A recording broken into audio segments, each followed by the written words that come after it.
I turn to my left, and I now see DP of the DP show, Dan Patrick, who will be handing out this baby right here in between the two of us, this Vince Lombardi Trophy on NBC on Sunday night. How are you, Dan? I'm good. Now, I don't hold this thing, by the way. You don't ever hold it, right? You I don't touch think I have, because the commissioner, usually it's a Hall of Famer who brings it up. Do you know who it is this year yet? I do not. Okay.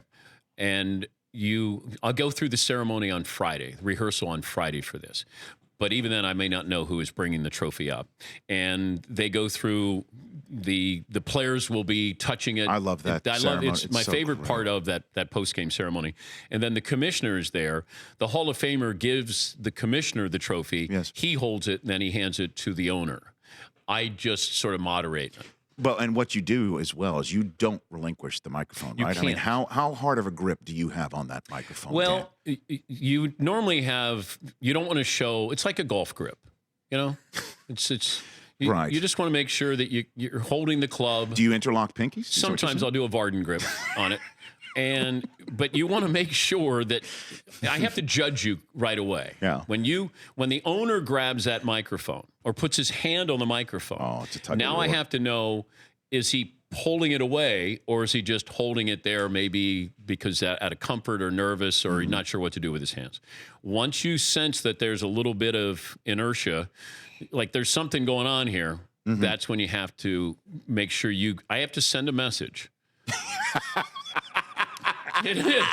Who's the owner that you've been up there? Well, three of the four has been the Patriots, right? Steve Tisch with the Giants and Robert Kraft. Both, I had to do a little pullback, like a kung fu grip. Mr. Rooney did not. Okay. There was no trouble with that. Okay. But Mr. Kraft will occasionally grab it, and he thinks he's got 5 minutes at the Improv, and Steve Tisch did that too. And I'm holding Steve Tisch. That was a struggle because he's a big guy. So I had, I have to size up my opponent when I'm up there. Right. Like I want to see, Laurie with the Eagles. I mean, I don't know how strong he is, but I have to do my background work to see if he was like a wrestler in high school. Sure. Or, well, you're a professional, Dan. Yes. I mean, you're a professional. You have to go a little bit deeper here to understand just how strong that owner is. DP here on the Rich Eisen Show. And of course, you're also hosting the pregame show that is how long? It's only 5 hours. Soft. I know. That's soft. I know. That's soft. I mean, I know. come on. Where's the extra 3.5 hours? Like I've got to do. That's where we gave it to you guys. Because they said, do you want to do 8 hours? And I said, I think Rich Eisen would like to do 8. Yeah. And you didn't talk to me before that. I did not. I would have. I did not, because I'd have sliced that at least in half. 8 is tough. 8.5. Don't forget that half. That half is the killer. That half is the killer. That's a crusher. Like when you get to 8 and you go, I don't know if I can go a half hour.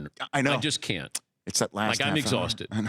I know. I can't do it. Well, part of your duties as well is you're interviewing Brady today, correct? For tonight for Super Bowl Sunday. Okay. Final hour of the show. So when he shows up for media day, you're going to get 15 minutes with him. I will already have talked to him before media. You will day. have. Okay. So that's 7 to 10 tonight. How are you? Attacking is the wrong word, obviously, but how are you approaching this interview? What are you planning? What do you want to get out of Tom Brady, Dan? I want stories. That's all. Just stories, or just something that, because this isn't a got you moment. This isn't, where I'm going to, it's not a 60 minutes interview. I don't have the time. I got 15 minutes. So what can I give you that the football fan in the final half hour is interested in? And that's all I'm trying to do, is be respectful of him.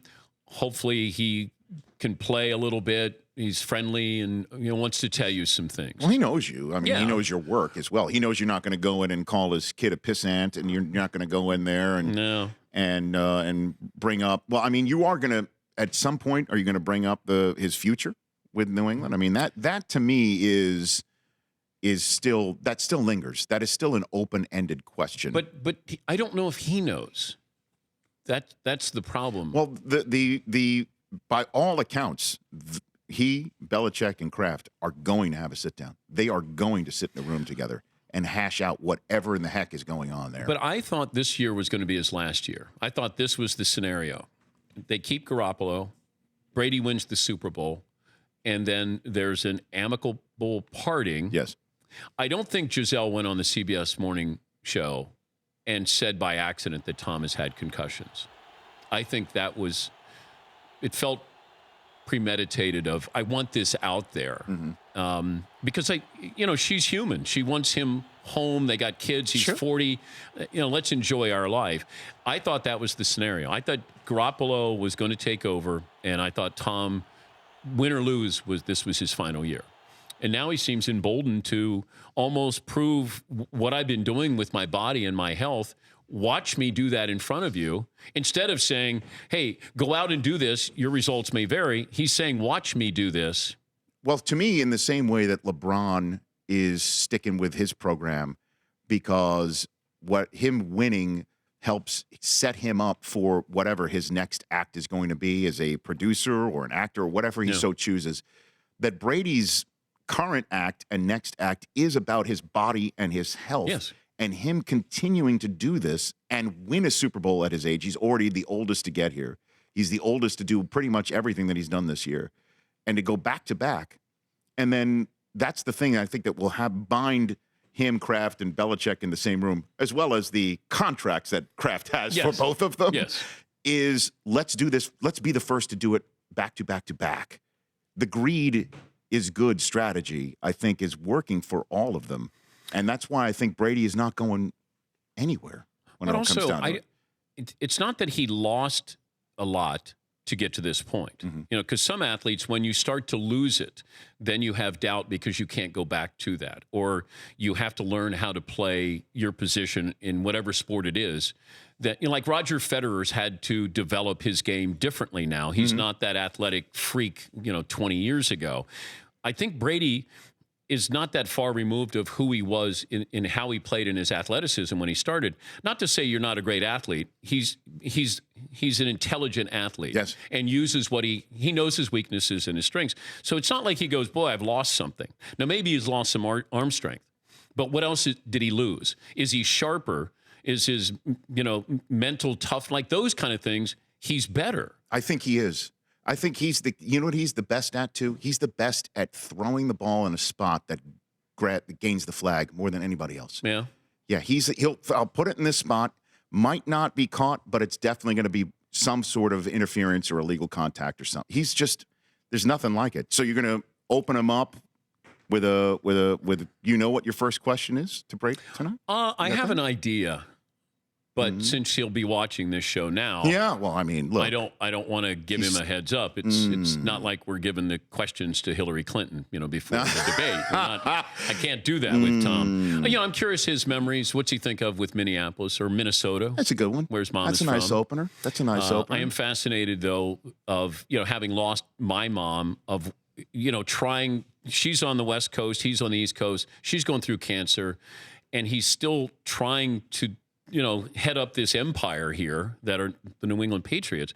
Then you go to the Super Bowl. She goes to the Super Bowl. Who knows how healthy Which she almost didn't make, by the way. And I can't. It wasn't a given that she'd be there last year. But to process that, right? Where, you can't be overwhelmed by 28-3 if your mom just made it to the Super Bowl. Like in his mind, I don't know if he said, this isn't insurmountable. That's what Edelman said to him. The NFL Films microphone picked up Edelman saying, look, if your mom's been through all this, well, we could pretty much get through this. Well, good stuff, I'm not surprised at that. But that's another one of those elements that the degree of difficulty of 28-3, but also 28-3, and your mom is coming back from cancer, and you don't even know if she's going to be able to make it. Then I don't know. I have great admiration for who he is and what he is and how he's done it. And we're lucky. I view this as I got to cover Jordan's titles when I was at ESPN. I view it the same way with Brady. To be able to be up on that podium maybe one more time with him, I'm very, very fortunate. Or it could be Foles. There'd be a great story, too. Absolutely. And, people say, who are you rooting for? If you said it goes down to the wire and, that's it. New England wins by 1 or Philly wins, I couldn't care less. And they're like, don't you root? And I go, I root for a great story. I learned long ago, you can always tell a great story and you can tell it for a long time. If somebody gets blown out, you don't tell the story very long. Well, the last time you gave out the trophy, looked like you were giving it to Seattle, and then New England showed up on the podium, and just when you thought it can't get any better than that, then came last year's comeback in first overtime game. But when you think of being on the sidelines, so I'm behind the goalpost as Seattle sends the play in, and as I watch this unfold in slow motion, I think there's a run-pass option with Russell Wilson. That's what I think is going to happen. And I see him get ready to throw, and I went, oh, my God, he can't. Oh, my God, they just lost the Super Bowl. So I'm watching this. Then the other time was when the Giants played the Patriots, and Eli has the pass to Manningham. Manningham is right in front of me as I'm on the sidelines, because as soon as the game's over, I'm on the field, on the podium. I mean, it happens fast. The other one was the Cardinals take the lead on the Steelers. I'm on the sidelines with Steve Young, and all of a sudden, Steve is doing play-by-play with Roethlisberger. So I got a Hall of Fame quarterback who's analyzing Roethlisberger, saying you don't realize how brilliant this was. You have the touchdown pass.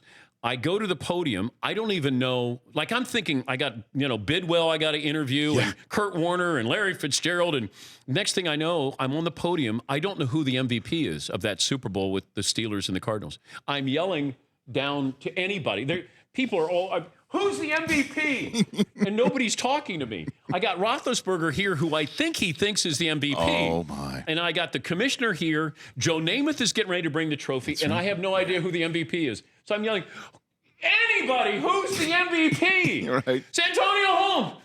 Thank you. Because I wanted it, I think Ben thought he was going to be the MVP, and I didn't want it to be awkward where I go, and it should have been Ben. Yeah, I mean, it should have been Ben. He was making all those throws. It was an unbelievable catch. That 2-minute drill with Ben is underrated, how great that was. But the chaos that goes on after the game, and then it's over. And then you walk off the field, and I've never felt prouder than the first time I ever did it when I was in Tampa, because I didn't tell my brothers or sisters. Nobody in my family knew I was handing out the trophy. Damn.